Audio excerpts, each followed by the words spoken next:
Tradelle is a platform designed for easy dropshipping, enabling you to source and sell products without holding inventory. Here's a quick guide to using Tradelle for dropshipping. Sign up and set up your store. Create an account on Tradelle and complete the setup by linking it to your e-commerce store.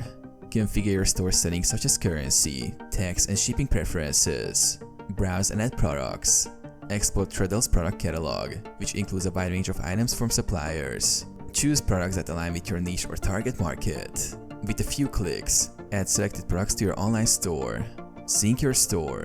Tradelle seamlessly integrates with platforms like Shopify, syncing your product listings, inventory, and pricing. As you list items, Tradelle automatically updates stock availability and prices in real time. Process orders. When a customer places an order on your store, Tradelle automatically receives the order details. Tradelle will handle the fulfillment, and the supplier will ship the product directly to your customer. You don't need to handle packaging or shipping. Customer support and automation. Tradelle offers automated order fulfillment and customer support to help scale your dropshipping business efficiently.